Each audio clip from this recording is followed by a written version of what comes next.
Estás escuchando Puertas Abiertas en CV Radio.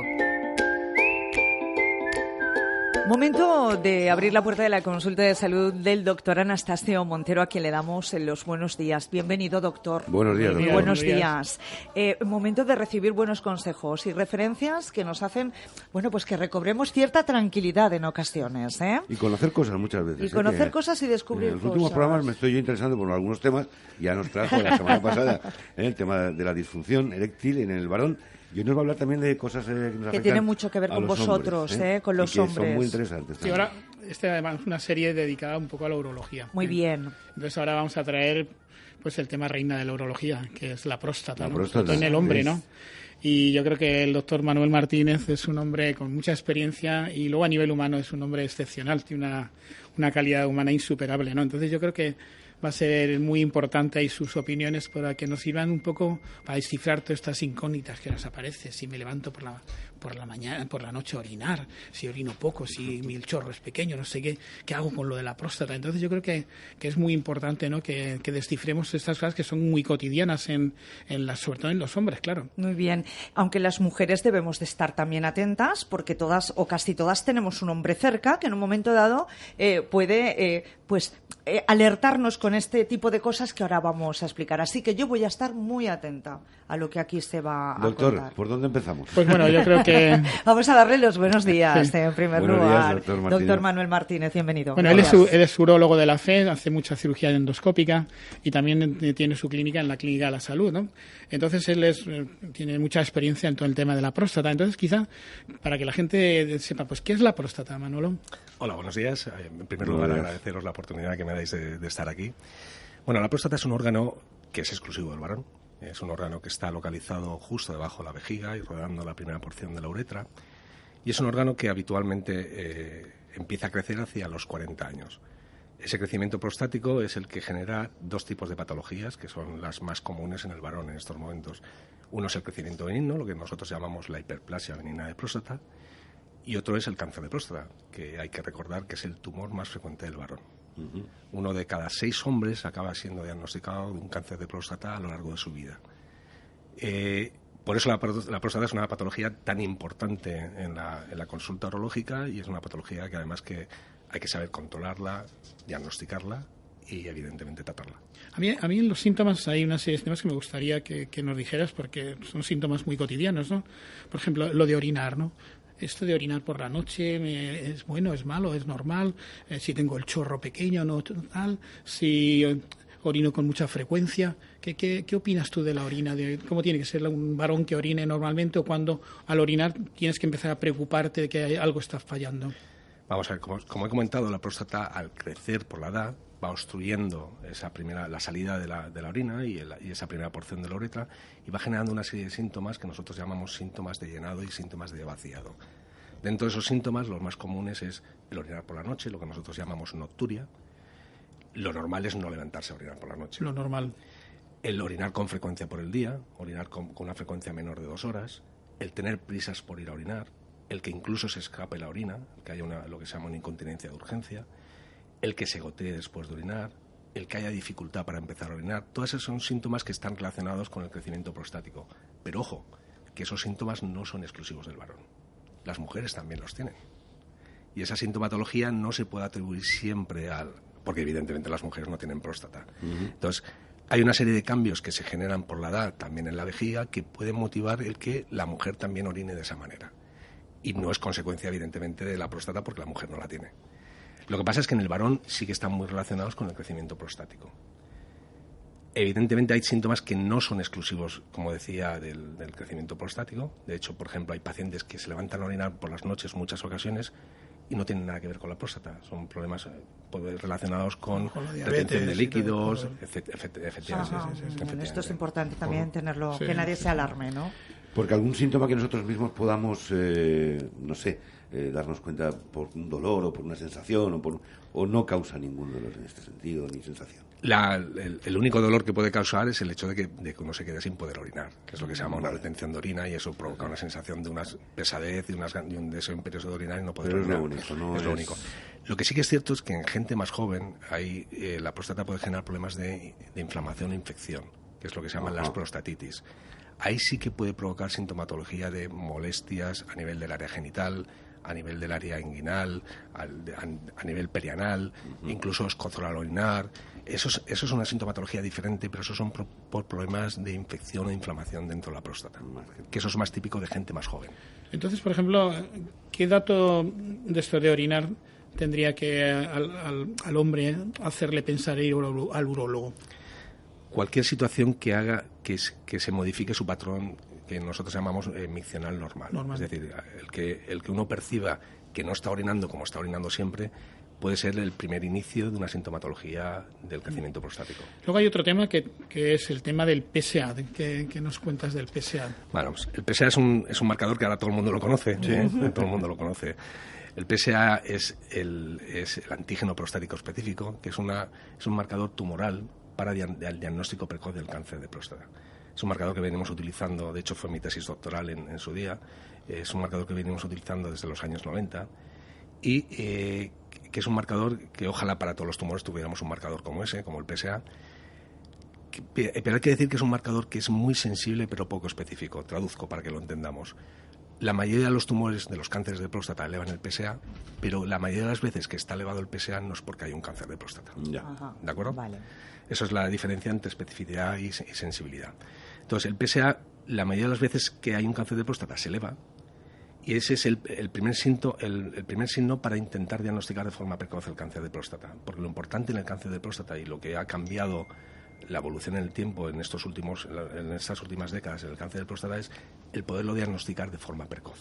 Entonces, para el diagnóstico precoz utilizamos dos herramientas. Una que es la exploración física, que es el tacto rectal, que nunca hay que olvidarlo, que hay que hacerlo, y que afortunadamente en la actualidad pues los hombres ya no son tan remisos como eran antes a acudir al urólogo, como las mujeres acuden al ginecólogo a su visita anual. Pues el hombre a partir de los 50 años tiene que acudir a su visita anual al urólogo para el diagnóstico precoz y para la evaluación no solo de los síntomas de la próstata, sino de cualquier otra sintomatología urológica, como puede ser la disfunción eréctil, que es muy habitual a partir de los 50 años. Pero una cosa que a la gente le preocupa es decir, siempre que parece que el PSA te sale alto y te toca en la próstata, parece siempre dice, pues ya tengo un cáncer. Pero sin embargo, no, hay la hiperplasia benigna de la próstata también entraría en que no es un cáncer, ¿no? Efectivamente, o sea, realmente el valor normal del PSA se está cifrado en 4 nanogramos mililitro. Cuando está por encima de 4 es cuando puede haber la sospecha de que pueda haber un cáncer de próstata. Pero en esos casos, un 30% de los pacientes realmente tiene un cáncer de próstata. Realmente 1 de cada 4 que hacemos una biopsia por un PSA elevado tiene un cáncer de próstata. El resto no lo tienen. ¿Y por qué puede estar elevado el PSA? Pues puede estar elevado por distintos motivos. El propio crecimiento benigno de la próstata eleva el PSA. Cuando hay una inflamación o una infección en la próstata, eleva el PSA. Cuando manipulamos la próstata, pues, por ejemplo, por un sondaje, por una exploración endoscópica, todo eso puede elevar el PSA. Incluso la propia relación sexual puede elevar el PSA, aunque no en cifras tan altas. Por eso decía que el PSA es un marcador que es muy sensible, pero es poco específico, porque no siempre que está elevado, o la mayoría de las veces que está elevado, realmente indica que hay un cáncer de próstata. ¿Podemos tener algún tipo de conducta, algún tipo de vida? ¿Podemos nosotros mismos, para, por ejemplo, cuidar nuestra próstata? Sí, hay podamos nosotros llevar adelante. Hay una serie de medidas que nosotros llamamos higiénico-dietéticas que son recomendables para evitar para lo que se llama la salud prostática. Entonces, por ejemplo, no es muy recomendable tomar mucho café, la cafeína, mucho café, por ejemplo, la cafeína, la Coca-Cola también, que es muy todo irritante, lo que lleve cafeína. Muy irritante. Los espárragos son muy congestivos para la vejiga y para la próstata. ¿Son malos? Sí, sobre todo los espárragos verdes. Yo pensaba que como eran bastante diuréticos, pues que eran sanos. Sí, pues son muy irritantes y muy congestivos para la próstata. Yo tampoco lo sabía. El sedentarismo es malo para la próstata. Malo. Montar en bici o en bicicleta de forma continuada. Eso de mucha gente y muchos ciclistas utilizan los sillones. ¿Si tú pones un sillín especial? Sí. ¿O no? ¿O siempre... Puede minimizar, pero hay que pensar que cuando uno va en bicicleta o va en moto, la próstata está comprimida permanentemente. Hay una presión. Efectivamente. Sí. Y hay lo que nosotros llamamos microtraumatismos, por el mero hecho de ir en bicicleta y en motocicleta, sobre todo la bicicleta de montaña. Entonces, hay sillines para proteger un poquito la próstata. Que amortiguan. Pero realmente, si un paciente tiene una patología prostática y tiene problemas prostáticos, es recomendable evitar la bicicleta, ¿no? El ciclismo. Sobre todo la bicicleta de montaña. Muy bien. Luego la actividad sexual es recomendable. Es recomendable una actividad sexual regular y con frecuencia. A ver si bien, el doctor lo ponéis en marcha. Creo que a más de uno le hemos dado una alegría ahora mismo. Va uno al doctor y dice, mira, haga usted mucho el amor con su señora. De hecho, hay un estudio que se publicó hace un par de años que la actividad sexual con frecuencia reduce el riesgo del cáncer de próstata. Bueno, ¿hacéis caso de lo que decimos o no? Sí, Pero vamos, totalmente. yo de esto al pie de la letra, Prefiero me tomo que yo nota. Prefiero vamos. que me receten esto que un medicamento. Un antibiótico.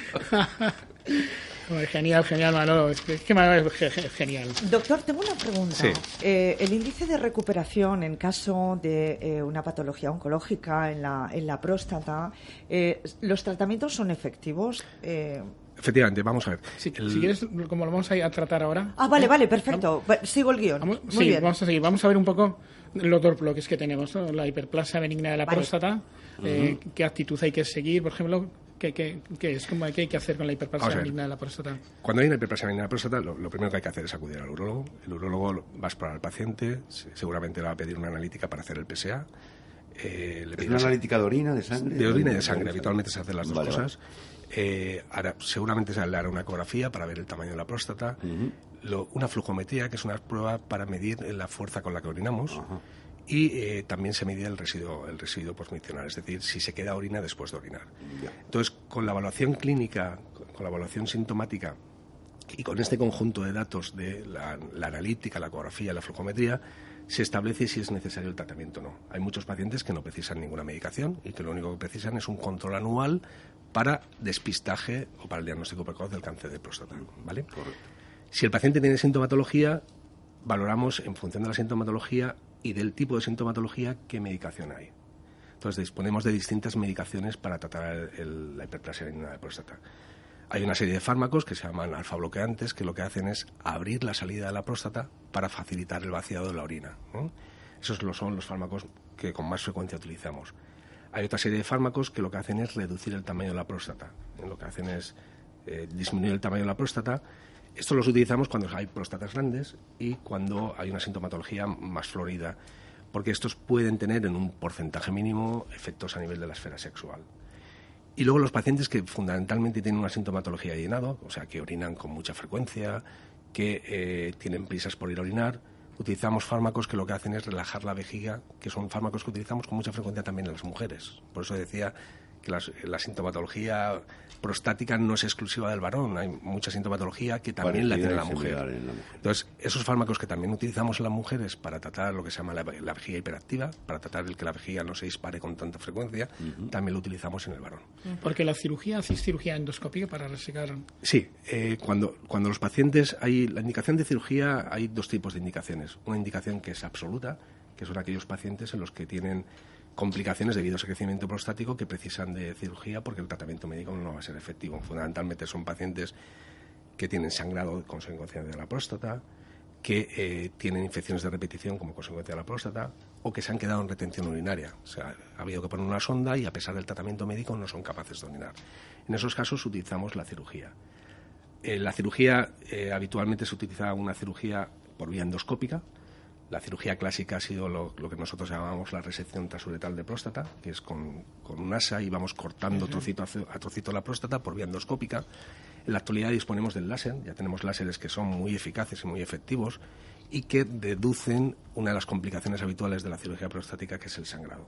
Entonces, con el láser habitualmente el paciente está menos tiempo ingresado, o no se ingresa o se ingresa un día, tiene menos tiempo la sonda, etcétera, etcétera. ¿Y qué es más frecuente, el cáncer de próstata o la hiperplasia?